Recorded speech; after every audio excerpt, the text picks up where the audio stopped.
Hey, I'm Max. I am the GM and raid leader of Team Liquid's WoW team. We won the most recent race in Aberys. I'm going to be answering some questions today about the prep that led up to that win, and a huge shout out to Thorn for sponsoring this race and being a huge part of the team.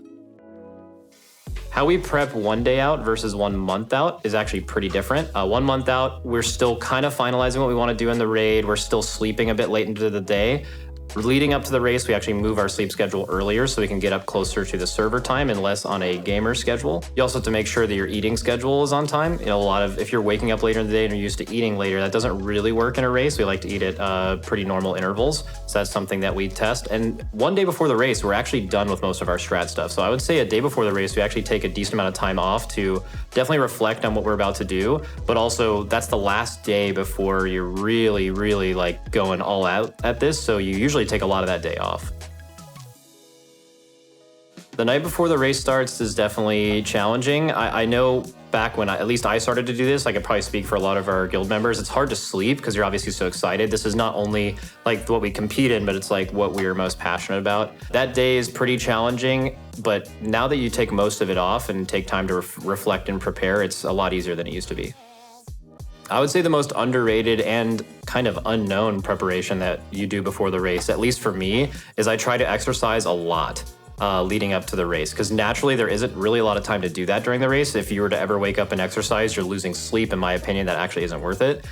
So you need to really exercise like way more than you normally do leading up to a race, so you feel a little bit healthier and more energized during at least the first week of the race.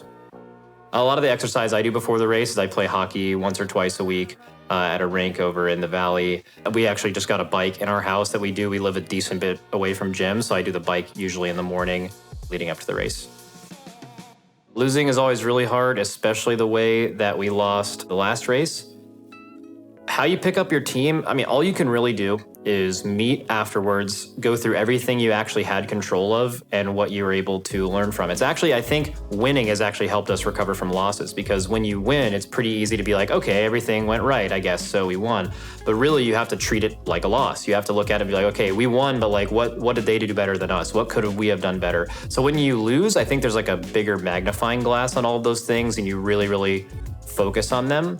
But I think treating wins and losses as close as possible together is how you don't get complacent and you continue preparing.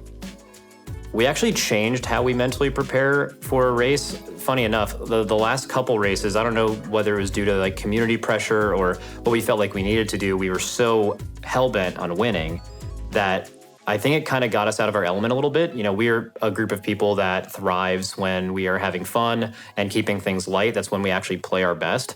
That was something we got away from in the past. So when we prepared for this race, what I said the day before we started, I didn't do some big, like, we're going to win speech. I had done that previously. I just said, let's just have fun. And if we have fun, we will win. And that's what happened.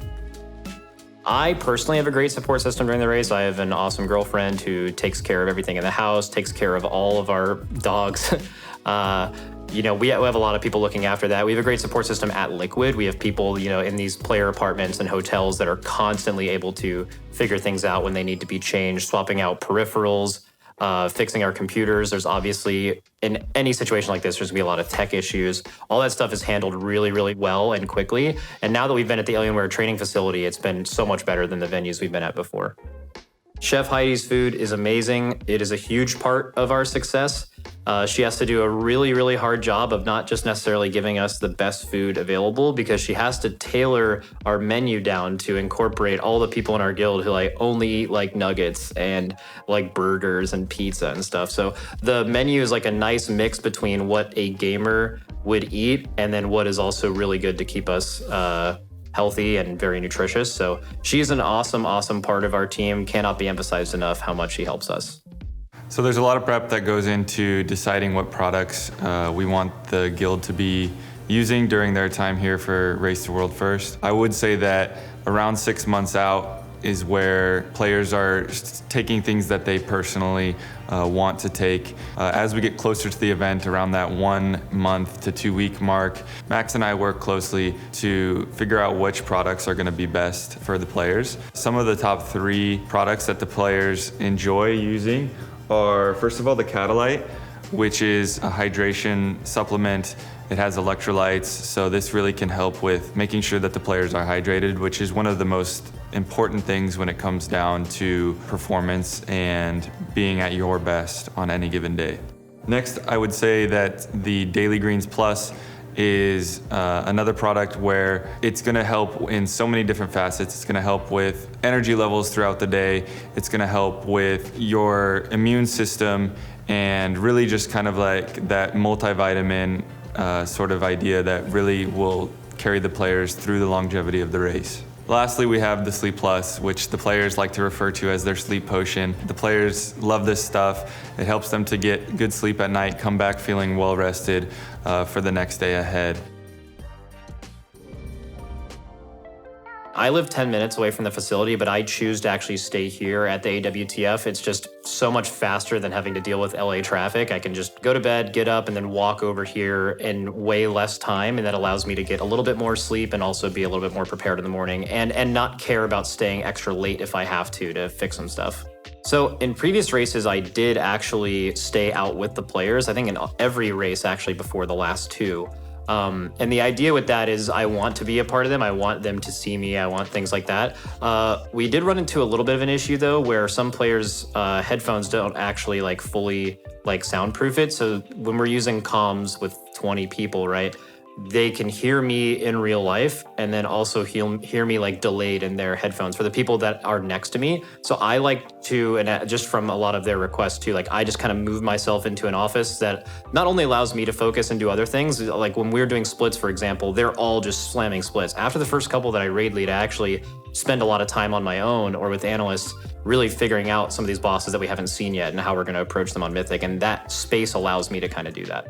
So a lot of times the analyst will come into my room or I will go to the analyst room. This actually happens like 20 times a day to really go over some things that are happening.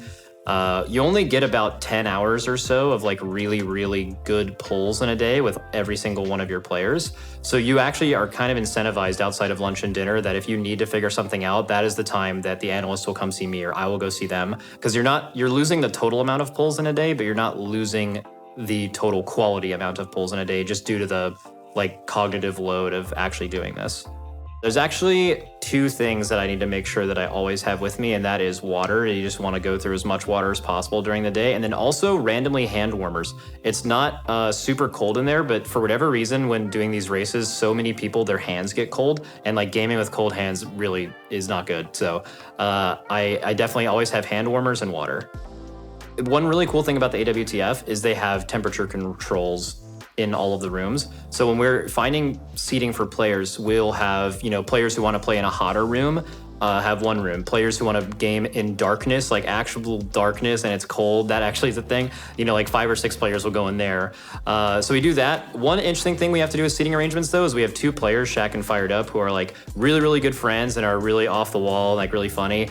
So we have to do something where they are close enough to each other to where they won't get out of their chairs frequently and then be late for pull timers, but also not too close to where they're extremely distracted by each other. So you need to like have the perfect distance of them, not being late for pulls, but also not distracting each other a lot.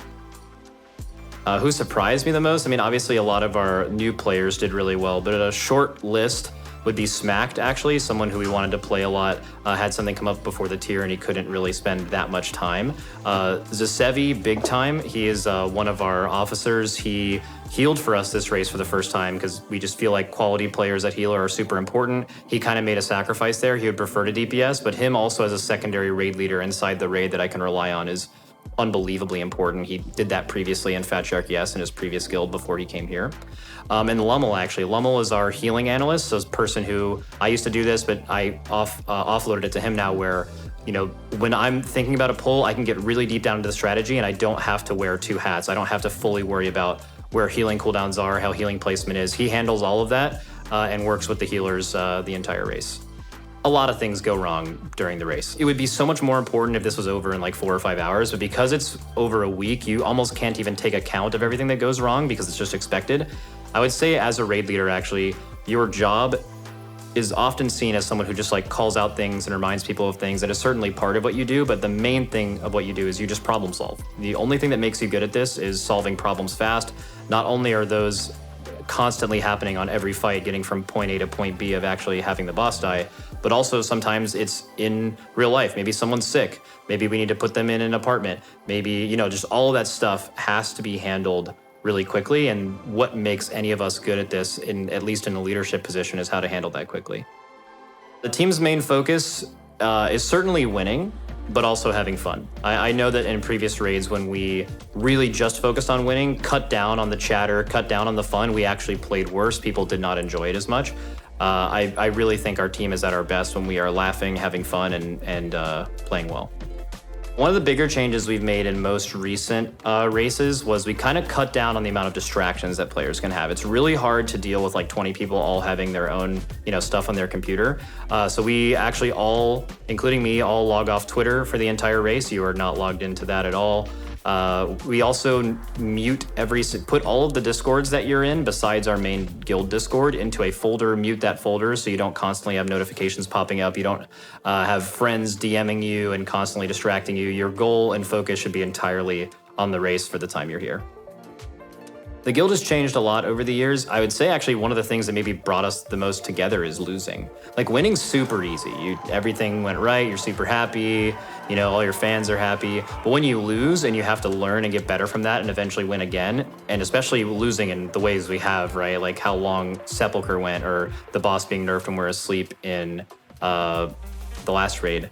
That is things like you go through those things together. That is you trust people more. You've just been through things together.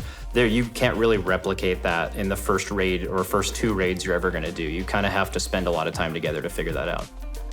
Something we'll do differently for the next race is not sleep as little as we did on the last day. We knew the boss was killable. We wanted to get up just in case Echo was gonna get close when we were asleep. They obviously didn't, and we could have slept a lot longer, but even us waking up when we did, it almost wasn't even worth going to sleep. Like, for example, why go to sleep in the first place, right? You go to sleep on a boss like that because there reaches a certain point in the day where people are tired enough to where it is most likely that you will not be able to actually have a pull where you can kill it. Like, it was killable, but people were too tired for it to be killable. So then obviously the solution for that is to go to sleep. But we went to sleep we ended raid at midnight and we woke up at 5 a.m. We started raid at 5 a.m. or something like that. So we woke up at 4 a.m. So like people, and they don't go to sleep immediately when raid ends, right? So we probably only got like 2.5, 3 hours of sleep, which is not enough to actually solve the problem of the night before. It would have made more sense for us to actually stay up and never go to sleep versus what we did. We would have killed it faster. We would have also killed it faster if we slept even, 2 more hours, because people would have actually woken up on a fresh day and played. If we got a full night of sleep, that boss would have died in 30 minutes to an hour. People were still dead exhausted. And honestly, we were a couple hours away from getting into a doom scenario of like, we didn't get enough sleep. Whenever you don't get enough sleep, you actually fall off later in the day rather than early. So once we were past, if we were gonna take a lunch break, it could have been a point where we actually maybe wouldn't have been able to kill it because we were so exhausted. Probably the biggest benefit that we've received individually from being at AWTF and working with Thorn is actually the Sleep Plus supplement specifically. I remember the first day they brought it out, a lot of our raiders were like, oh, what is this? I've never done this before. And then the first night, Tanner had them try it, and then they all came back the next day. They didn't have enough. We went through everything we had in like 3 days because everyone was like, this is the solution to the Race World First problem. You can only think about this all night. So yeah, Sleep Plus has been insane. Awesome product. Maintaining our health during the race is something that has definitely been really amplified while being with Liquid because we get to work with Thorn. Before we were kind of just not really caring, not drinking a lot of water, drinking too much caffeine, drinking it late in the day.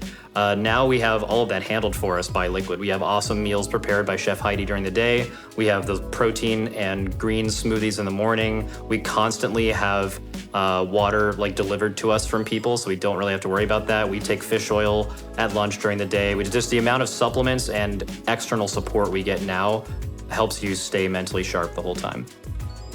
Thanks for everyone watching and supporting us during the race. We cannot wait for the next one.